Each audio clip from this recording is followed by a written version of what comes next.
Hello everyone, Larry Satchwell here. It's May 1st, my garden update. But before I get started, last week I had to have some precancerous cells frozen off the top of my head. So I came home and I ordered the new Farmer's Defense hat. And I am going to be that. It's got, what is that called? UPF?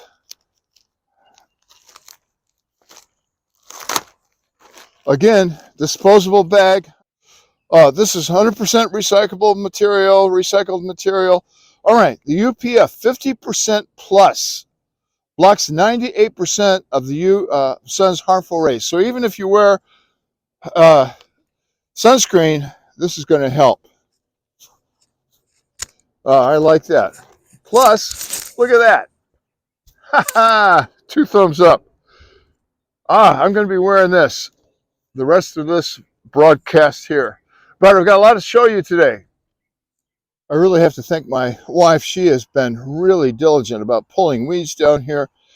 And one thing she won't do is pull trees. So we have 2 maple trees, and these are red maple trees, which harm the horses, which are way over there this morning. So I really can't plant them anywhere. Got an oak tree in here too. Now I can plant that.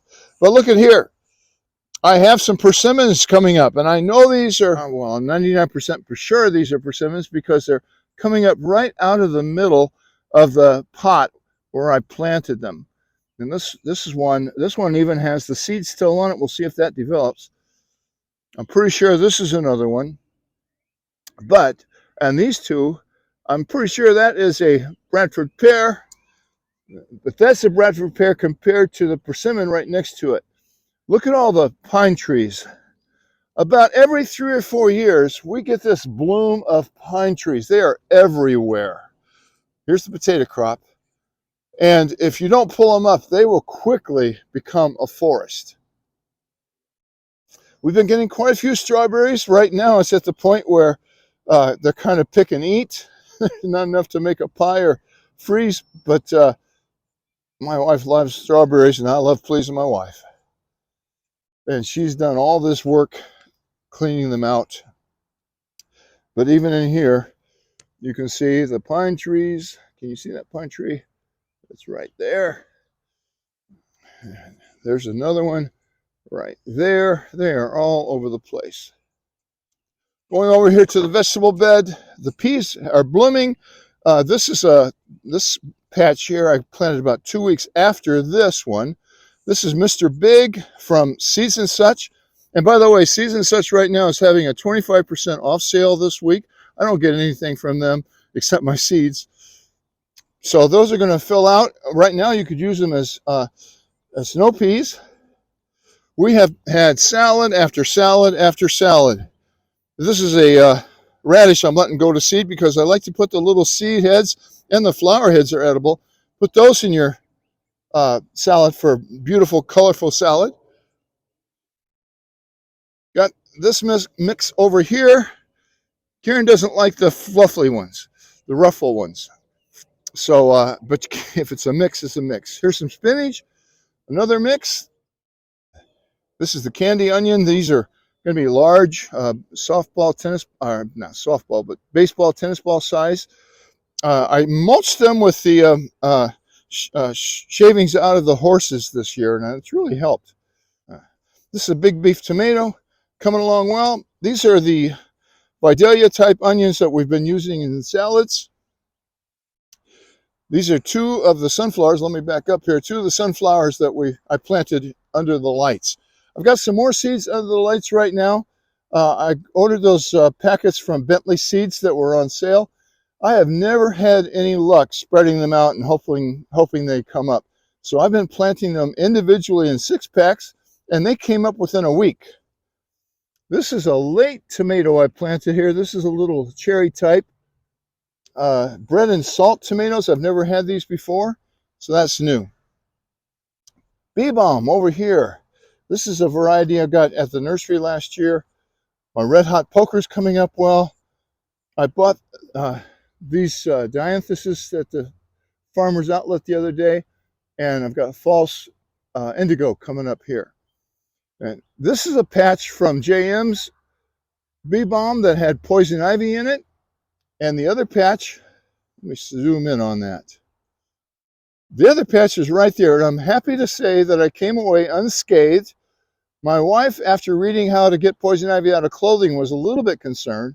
One of my viewers, and I really appreciate what they said, to soak it in Dawn. And so we did that, and no consequences. Everything came out great. It's been in the washing machine. This is the other tomato patch. These are all Lincolns. Hopefully they're going to do well. Another sunflower I had under the lights. This is a variety of tomatoes called Sugary, blooming nicely.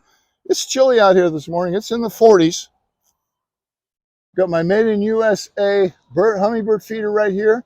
I have my camera out here. I think that hummingbird I saw a few weeks ago, was just passing by, because there hasn't been a hummingbird here since.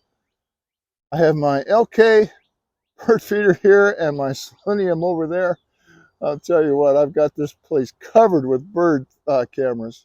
Going down this bed, as you can see, I've got some strings and stuff attached here. I did take away all of the pine trees I had in here that were rotting. It's been so cold that the peppers really like heat. They have not done a lot since I planted them out here.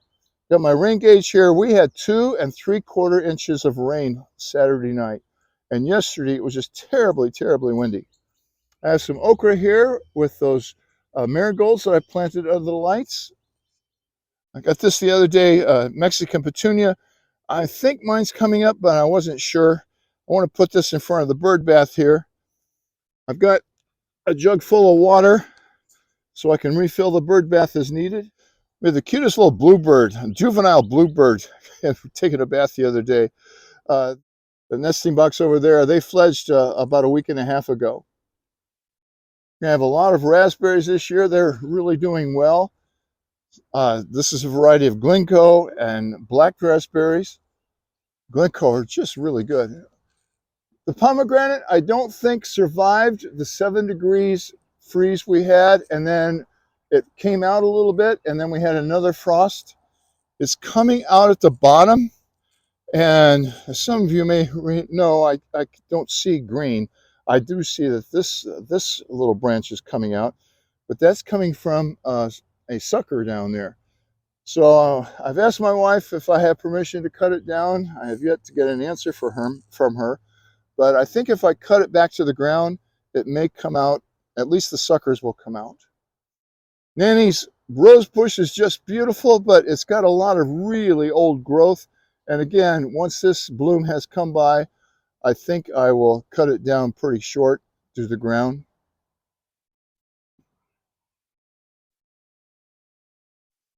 My yucca plant is getting ready to bloom. It chases the sunlight, so it's a little bit crooked. The sedum is doing well. This little water lily is really pretty. It opens up during the day and closes at night, and it's been blooming now for at least 3 or 4 days. I have another tomato plant that was extra I have against this post back here. I'll be tying it up. The Jerusalem artichokes are looking great, so is this hibiscus. Pardon the mess over here, but the clematis, I've had this clematis for about 15 years, and it climbs up, and there's one that reached in the ceiling right there. I had the ladder out here to mount the solar panel, but I don't need it to refill the bird feeder, so that goes back to the barn here. Let's go over to the perennial garden. Looking pretty good. This tree is beautiful right now. It'll fade its color over the summer.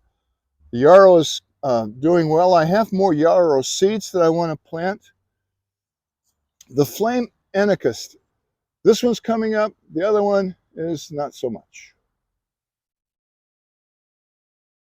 The yellow and red yarrow I planted last year, I don't think made it over that 7-degree temperature.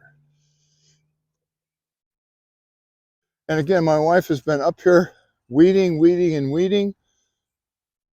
Got some nice coneflowers coming in.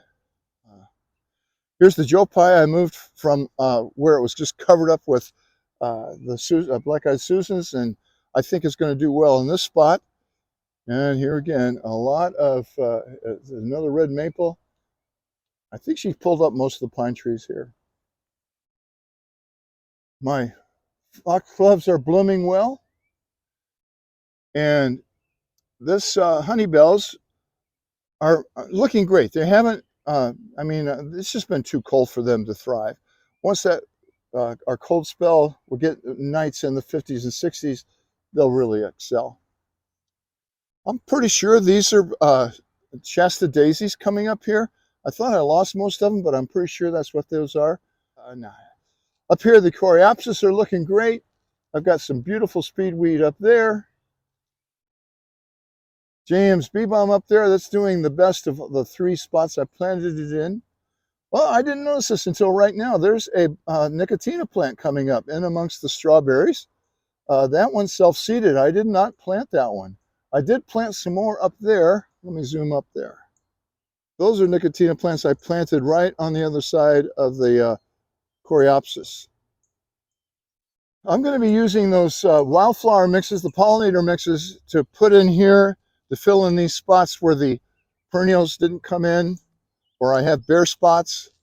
My goal up here is to put so many flowers the weeds don't have a chance. Right now the weeds are winning because I didn't put out any pre-emergent last fall, and well, that's why that Nicotina came up. If I'd put out the pre-emergent, I'm hoping that the foxgloves reproduce themselves through seed and stuff like that. You just can't put out pre-emergent or you'll kill them. I planted or transplanted this balloon flower last year, and it is really doing well. I also transplanted the blue eye grass, and it's not doing so well. This, that is a bluebell that my daughter and her family down in Texas sent me some bluebell seeds, and that is a bluebell. The only one, I planted a row of them, but this is the only one that came up. We were out there in Texas, you might, if you follow my channel, a couple weeks ago, and the bluebells were just gorgeous all up and down the highway. I've got some corn coming up here, and I planted it very far apart. Probably about a dozen seeds in here. This is, again, Seeds and Such hybrid sweet corn sweetness, called sweet corn sweetness. So what I'll do here, it's been a week or two. These have come up, and what I like to do now, I'll just take a few, and where there are none, I'll poke those in the ground about an inch. And this way we'll have sweet corn coming up and get several meals out of it. And I can do that for about 3 weeks now. Put one here. I planted it real far inside because I still need to put this bricks up. The hardest part about these bricks is getting it started.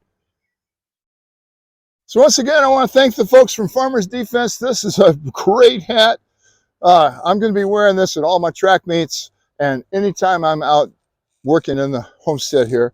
I'm going to leave you today here at the bird bath and the cute little bluebird and her parents that were taking a bath here in front of Ethan's flower garden. Still need to fill some things in. Hope you're doing well. I know it's still freezing cold and snow in some places of the United States, but hopefully your garden plans will be coming together soon. Thanks for watching, and come back often.